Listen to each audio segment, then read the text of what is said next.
What's up guys, welcome back to another video. I'm going to be showing you guys all of the Marksman rifles with the AfterLife camo. If you guys are interested in seeing the AfterLife camo on SMGs, assault rifles, or shotguns, then I recommend you go look at those videos. I'm now going to explain how I got the AfterLife camo on the Swat 5.56. For my other showcasing videos, I decided to do them on Liberty Falls. So we're playing Terminus this time, and we're going to see if we could find any strats. Now that we defended the first AMP, let's make our way towards the next one. On Liberty Falls, it took roughly 4 rounds to get to our camping spot. This is going to be a challenge for me because I have no idea where to go to not get hit. It's an insanely big map with tons of areas to train. I just needed to find one where the spawns were limited, someplace I couldn't get overrun. I think I have a few ideas, but we just gotta wait and find out. I was trying to see if I could see the basketball from here just to get some free extra points. If you guys didn't know, there's an Easter egg for the basketball hoop in the rec yard. There's a basketball on top of the roof, and if you shoot it down, it lands in the basketball hoop, giving you a bunch of essence. Now this Easter egg was insanely OP due to a bug, but recently they patched it. This used to allow you to get 64,000 essence as long as you had a pack-a-punch to ASG. We're gonna have to get points other ways by slaying these zombies. Once we get enough points, we're gonna go by the door and turn on the AMP. For the AfterLife camo, you need 20 kills without getting hit, and you need to do this 10 times per weapon. As you guys just saw, I just got hit resetting that challenge. At this point, I was just super annoyed because you want to get this challenge done at an early round as possible. The zombies are slow and it just makes it easier. When you get hit in these rounds, it's just making you stay longer than you have to. On Liberty Falls, I'd stay there till round 10, and as you guys will see with the SWAT, it took me a lot longer than I wanted it to. Let's finish this second AMP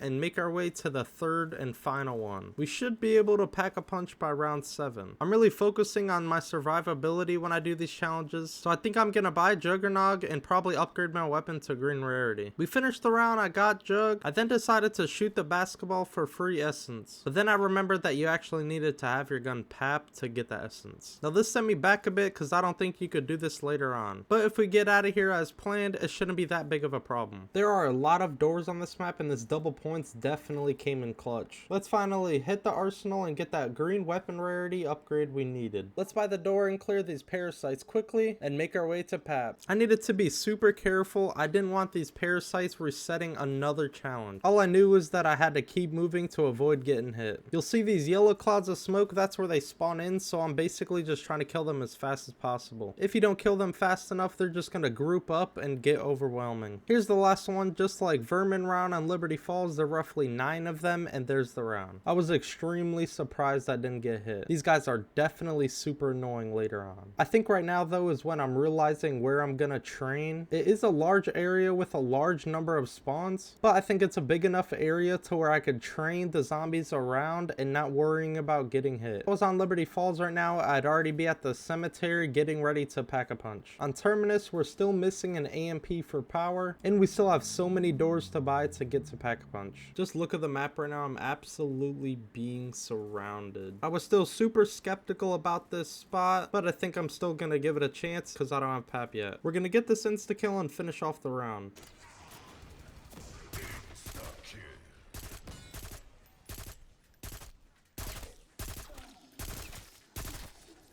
I stayed here until around 10 and racked up a bunch of points, so I could just fly through the map, get PAP, and get this challenge done. As you can see, it's Parasite round again. As you can see, I'm just getting left and right, resetting the round I just made in round 9. Next time I think of doing this strat, I think I'm just gonna run to Pack-a-Punch first instead of staying here. It was a huge mistake that I definitely won't be making again. I'm gonna finish killing these losers and go upgrade my weapon to blue rarity.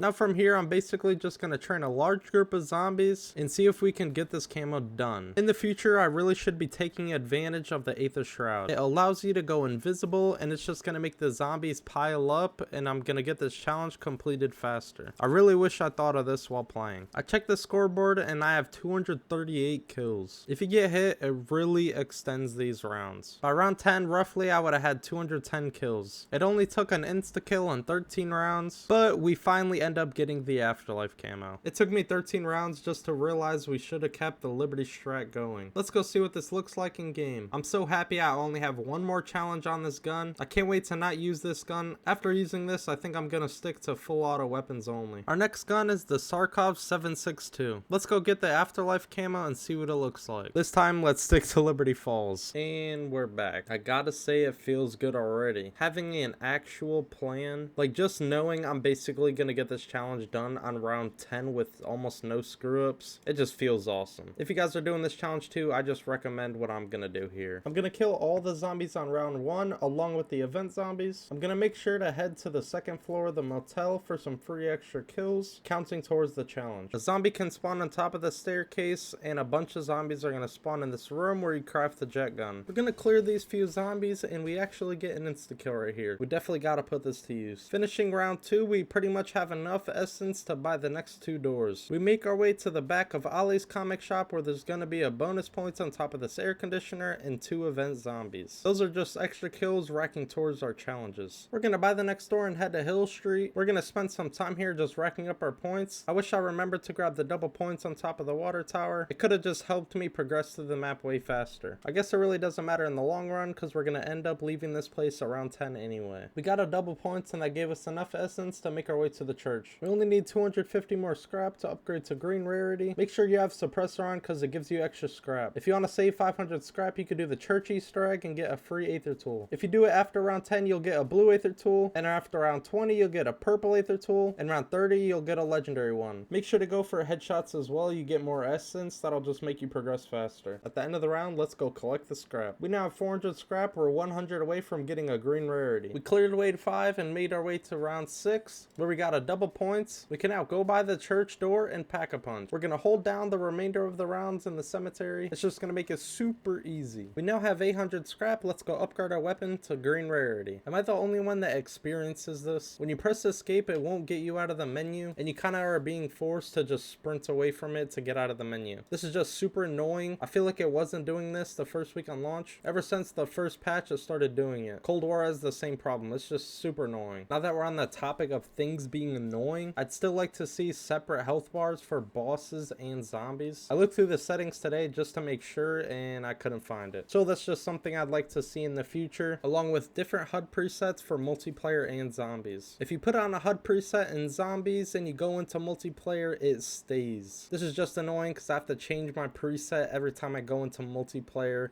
or zombies. I don't know why this isn't a thing. We now have PAP 1 and a green rarity weapon. It should make the rest of the challenge pretty easy. It usually takes roughly 15 minutes to get to round 10. The higher the round, the more punished you get. Those 15 minutes end up getting turned into 20 minutes. When you have 15 weapons left, it just makes this process feel a lot longer than it actually is. On round 10, we were unlucky enough to get hit with another vermin round. As long as you catch them when they're spawning in, they're going to be pretty easy to take care of. We're going to finish this round and hopefully we can get this camo done by round 11.